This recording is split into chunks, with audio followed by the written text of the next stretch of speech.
दोस्तों, एक सवाल। जब कोई अजनबी सड़क पर आपको गाली दे, अपमान करे या रास्ता रोके, तो आप क्या करते हैं? सीधा पलटकर जवाब दे देते हो ना? आसान बात है। बाहर के शत्रु से भिड़ना आसान होता है, पर सोचो अगर वही वार तुमसे तुम्हारी खुद की अंगुली से निकले। किसी रिश्तेदार की कटु टिप्पणी, किसी मित्र की फुसफुसाहट या पड़ोसी की चालाकी, तब क्या होगा? वही घाव भीतर तक पहुंचता है, वही जहर उस तरह से घुलता है कि तुम संभल भी नहीं पाते। यही वो जगह है जहां इंसान सबसे ज्यादा टूटता है, और यहीं से असली शत्रु की शुरुआत होती है। यही कारण था कि आचार्य चाणक्य ने कहा, अंत शत्रु सदा भयंकर। जो अंदर से काटता है वही खतरनाक होता है। आज मैं तुम्हें बताऊंगा 7 स्लिक और शक्तिशाली तरीके, जिनसे तुम बिना खुलकर लड़े, चतुराई से, समझदारी से अपने भीतर के और आसपास के दुश्मनों को बेअसर कर सको। और हाँ, आखिरी तरीका इतना असरदार है कि मिस करना तुम कभी नहीं चाहोगे। तो वीडियो अंत तक देखो, लाइक करो और चैनल चाणक्य नीति इंस्पायर को सब्सक्राइब करना मत भूलो। आओ एक कहानी सुनता हूं। मगध साम्राज्य का एक सेनापति था, बहादुर, निपुण और रणभूमि का विजेता। पर उसकी सबसे बड़ी हार तलवार से नहीं हुई। उसकी हार हुई उन लोगों से जो हर रोज उसके पास आते, मुस्कुराते, पर चौखट के पीछे उसकी बुराई करते और षड्यंत्र रचते थे। बाहरी दुश्मन को वो तलवार से हराता था, पर अंदर की सूक्ष्म चालों ने उसे मनोवैज्ञानिक रूप से ध्वस्त कर दिया। समझ लो, असली युद्ध मैदान में नहीं, दिमाग के भीतर होता है। चाणक्य ने शत्रु को 3 हिस्सों में बांटा था। 1. दृश्यमान शत्रु, वो जो सामने आता है, खुलकर विरोध करता है, उसे पहचानना आसान है। 2. अदृश्य शत्रु, वो मुस्कुराता है, दोस्ती दिखाता है, पर अंदर से चीर देता है, चालाक और खतरनाक। 3. स्वजन शत्रु, वही लोग, रिश्तेदार, कुछ मित्र या साथी जो तुम्हारी तरक्की से जलते हैं, तुम्हें रोकते हैं और भीतर ही भीतर कटाते हैं। अब हमारे पास चुनने का समय है। क्या हम हर वार पर भावनात्मक प्रतिक्रिया देकर खुद को गिरने देंगे, या चाणक्य की तरह सूझबूझ से काम लेकर चुपके से अपनी रक्षा करेंगे? आगे वाले हिस्से में मैं हर एक प्रकार के शत्रु के खिलाफ स्पष्ट, प्रभावी और चाणक्य शैली के उपाय बताऊंगा, जिन्हें अपनाकर तुम न सिर्फ बच सकोगे, बल्कि अपनी ताकत और इज्जत भी दोगुनी कर सकोगे। तैयार रहो, ये सफर अभी शुरू हुआ है। सबसे खतरनाक तीसरा वाला है, क्योंकि उससे आप खुलकर नहीं लड़ सकते। तो क्या हमें शत्रु से लड़ाई करनी चाहिए? नहीं। अगर आप सीधे लड़ोगे तो वो और ताकतवर हो जाएगा। अगर आप चुप रहोगे तो लोग आपको कमजोर समझेंगे। तो फिर रास्ता क्या है? यही है बिना लड़े शत्रु को हराने की कला। आज हम सीखेंगे शत्रु को पहचानना कैसे है, उसके खेल को उसके खिलाफ कैसे मोड़ना है, और सबसे बड़ा राज, उसे बिना हाथ उठाए, बिना झगड़ा किए कैसे हराना है। जिंदगी एक युद्ध भूमि है, लेकिन इस युद्ध भूमि में हथियार, तलवार या बंदूक नहीं, बल्कि आपका दिमाग, आपकी रणनीति और आपका धैर्य है। याद रखो, जिसने खुद पर जीत पाली वही दूसरों पर जीत पाता है। मान लो ऑफिस में एक व्यक्ति है जो हमेशा आपके खिलाफ बॉस के कान भरता है। अगर आप उससे झगड़ा करोगे तो लोग आपको ही गुस्सैल समझेंगे। अगर आप चुप रहोगे तो वो और बढ़ेगा। तो आपको करना क्या है? उसकी बातों को उसके खिलाफ इस्तेमाल करना, सबके सामने उसकी सच्चाई को बिना कुछ कहे उजागर करना, यानी वो खुद अपने जाल में फंसे। चाणक्य कहते हैं, शत्रु को नष्ट करने का सबसे उत्तम उपाय है उसे समय पर अकेला छोड़ देना, क्योंकि समय ऐसा हथियार है जो बिना आवाज किए दुश्मनों को मिटा देता है। आपने देखा होगा, गांव या शहरों में अक्सर पड़ोसी एक दूसरे से जलते हैं। कोई नई गाड़ी ले आए तो ईर्ष्या, कोई नया घर बनाए तो जलन, कोई तरक्की करे तो अफवाहें। लेकिन जिसने इनकी परवाह नहीं की और अपने काम पर ध्यान दिया, वो अंत में जीत गया, क्योंकि शत्रु अपनी जलन में ही जलकर राख हो गया। अगर आप भी ऐसे किसी शत्रु से जूझ रहे हो तो ध्यान से सुनो, क्योंकि आगे मैं आपको 7 गुप्त मंत्र बताने वाला हूं, जिनसे आप अपने शत्रु को बिना लड़े हर बार हरा सकते हो। और अगर ये बातें आपके दिल को छू रही हैं, तो कमेंट में लिखो, मैं अपने शत्रु से बड़ा हूं। शत्रु से बिना लड़े जीतने का पहला सिद्धांत है, उसे अपने दिमाग में जगह मत दो। असली खेल वहीं से शुरू होता है, जब आप हर समय ये सोचते रहते हो कि मेरा दुश्मन मेरे खिलाफ क्या कर रहा है। तब असल में आप वही कर रहे हो जो वो चाहता है। उसका मकसद है आपको अस्थिर करना, और अगर आप उसके बारे में सोचते रहोगे तो आप अपनी ऊर्जा उसे दे रहे हो। यही कारण है कि चाणक्य कहते थे, शत्रु से बदला लेना है तो पहले खुद को स्थिर करो, क्योंकि अस्थिर मन कभी सही निर्णय नहीं ले सकता। दूसरा सिद्धांत है शत्रु को उसके ही खेल में उलझाना। इतिहास में कई बार देखा गया है कि जब सीधी लड़ाई नहीं लड़ी जा सकती तो चाल से जीतना सबसे बड़ा हथियार होता है। आपने सिकंदर और पोरस की कहानी सुनी होगी। जब पोरस से हार हुई तो सिकंदर ने सोचा कि अब इस राजा को खत्म कर दूं। लेकिन पोरस ने सीधा झगड़ा नहीं किया, बल्कि उसका मन जीत लिया। उसने सिकंदर से कहा, मुझसे वैसे ही व्यवहार करो जैसे एक राजा दूसरे राजा से करता है। और उस एक वाक्य ने सिकंदर का पूरा दृष्टिकोण बदल दिया। यानी अगर आप सामने से लड़ोगे तो दुश्मन और शक्तिशाली हो सकता है, लेकिन अगर आप उसकी सोच पर कब्जा कर लोगे तो वो कभी जीत नहीं सकता। तीसरा सिद्धांत है शत्रु की कमजोरियों को पहचानो। हर इंसान के जीवन में एक ऐसा बिंदु होता है जहां से वो नियंत्रित होता है। किसी की कमजोरी उसका गुस्सा है, किसी की लालच, किसी की प्रतिष्ठा, किसी की महत्वाकांक्षा।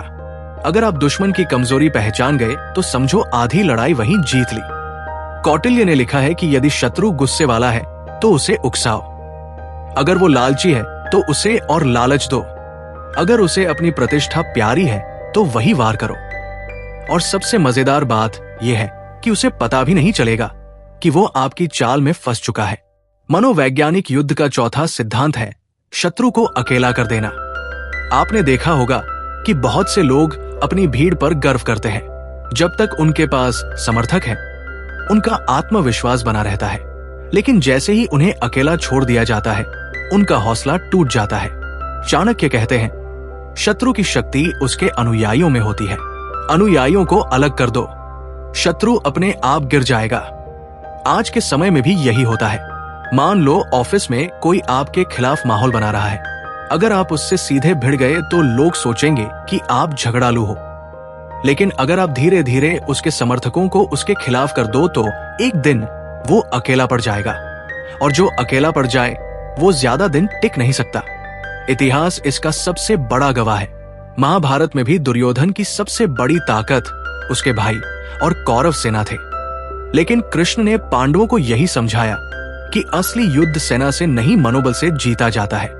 जब कौरवों का मनोबल टूट गया तो लाखों की सेना भी दुर्योधन को बचा नहीं सकी। इसलिए अगर आप बिना लड़े जीतना चाहते हो तो शत्रु का मनोबल तोड़ो, उसकी भीड़ छीनो और उसे उसकी ही गलतियों में उलझा दो।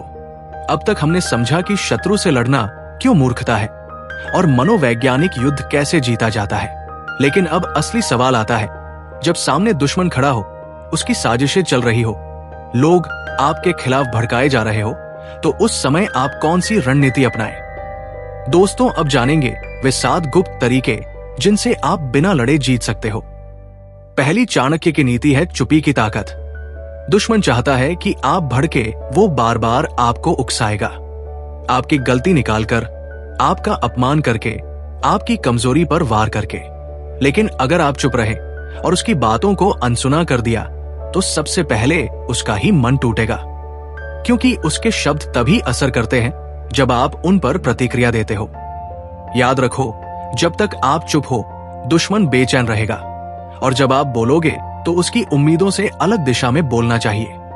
यही चुप्पी आपका सबसे बड़ा हथियार है। दूसरी नीति दूरी बनाओ। अगर आप रोज रोज दुश्मन से टकराते रहोगे तो आप थक जाओगे। इसलिए कभी कभी सबसे बड़ा वार होता है दूरी बना लेना।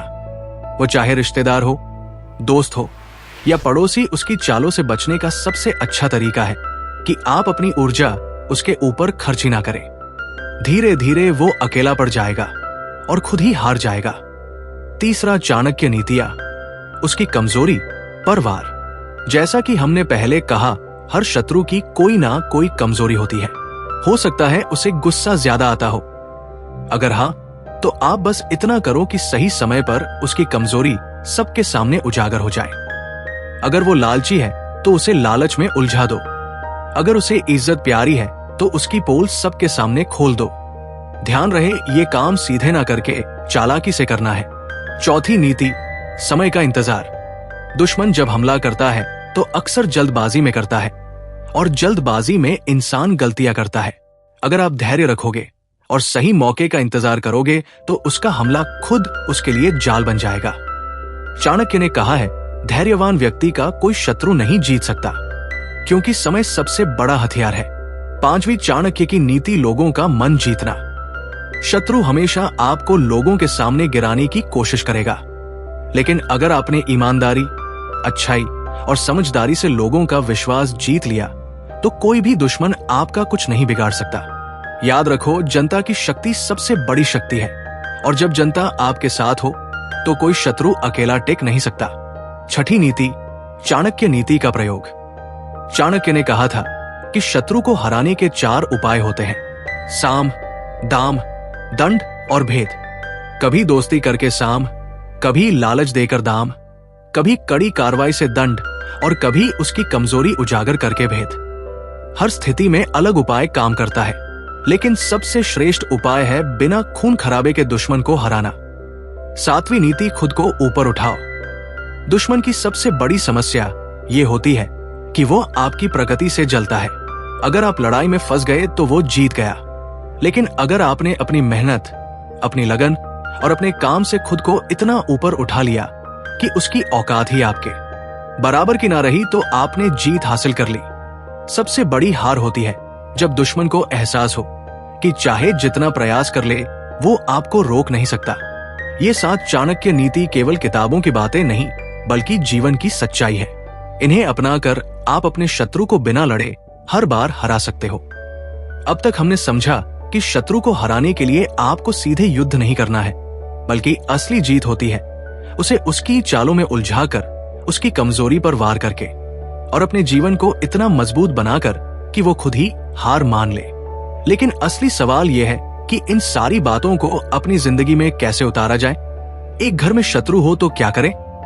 अक्सर सबसे बड़ा दर्द तब होता है जब शत्रु आपका अपना होता है। कोई रिश्तेदार, परिवार का सदस्य या नजदीकी व्यक्ति वो आपको चोट इसलिए पहुंचा पाता है क्योंकि आप उसे रोकते नहीं। इस स्थिति में सबसे बड़ी रणनीति है भावनाओं पर काबू। अगर आपने अपनी भावनाओं को काबू में कर लिया और उसकी बातों का असर लेना बंद कर दिया तो उसकी शक्ति आधी रह जाएगी। याद रखो, ऐसे रिश्तेदार ताना मारते हैं क्योंकि उन्हें पता है कि आप आहत होंगे, लेकिन अगर आप मुस्कुराकर निकल गए तो वही ताना उनकी कमजोरी बन जाएगा। समाज में शत्रु हो तो क्या करें? अगर पड़ोसी, दोस्त या सहकर्मी दुश्मन बन जाए तो सबसे पहले दूरी बनाएं। उसके साथ हर छोटी छोटी बहस आपके समय और ऊर्जा की बर्बादी है। बेहतर है कि आप अपने काम में व्यस्त रहें और धीरे धीरे उसकी पोल सबके सामने खुलने दें। चाणक्य कहते थे, दुश्मन को उसकी ही चालों में फंसने दो, समय उसका असली चेहरा उजागर कर देगा। 3 कार्य क्षेत्र में शत्रु हो तो क्या करें? ऑफिस या बिजनेस में अगर कोई आपकी बुराई कर रहा है, आपके खिलाफ माहौल बना रहा है, तो आपको सामने से भिड़ना नहीं है। आप बस इतना करो कि अपना काम इतना अच्छा कर दो कि आपकी सफलता खुद जवाब बने। लोग उसी की सुनते हैं जिसकी मेहनत और परिणाम सबसे मजबूत होते हैं। दुश्मन की सबसे बड़ी हार तब होती है जब लोग उसकी नहीं बल्कि आपकी तारीफ करने लगते हैं। 4, खुद पर काम करना सबसे बड़ी रणनीति।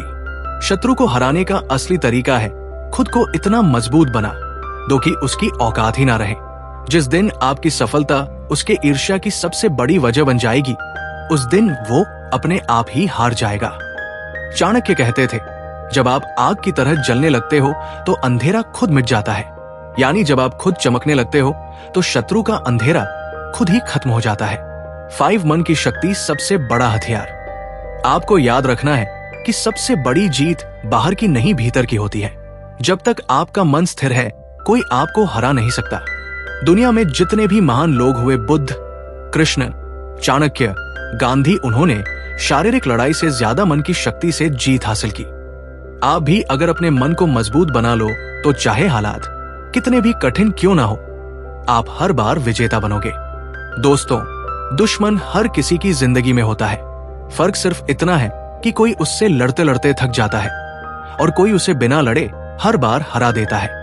याद रखो, असली योद्धा वो नहीं होता जो तलवार से जीतता है। असली योद्धा वो है जो बुद्धि, धैर्य और समय से जीतता है। दुश्मन से बदला लेने का सबसे बड़ा तरीका है उसकी उम्मीदों के विपरीत करना। वो चाहता है कि आप रो, टूटो, हार मानो। लेकिन अगर आपने मुस्कुराते हुए और भी मजबूत होकर और भी सफल होकर जिंदगी जीना शुरू कर दिया, तो समझ लो आपने उसे बिना लड़े हरा दिया। अगर आपको ये बातें समझ आई और आपने इससे कुछ सीखा तो इसे अपने जीवन में जरूर अपनाइए। और अगर आप चाहते हैं कि आपके दोस्त, रिश्तेदार या परिवार वाले भी इस ज्ञान से प्रेरित हो, तो इस वीडियो को उनके साथ शेयर कीजिए। कमेंट में मुझे बताइए आपका सबसे बड़ा शत्रु कौन है और आप उसे हराने के लिए कौन सी चाणक्य नीति अपनाने वाले हो। याद रखो, लड़ाई बाहर की नहीं, लड़ाई अंदर की है।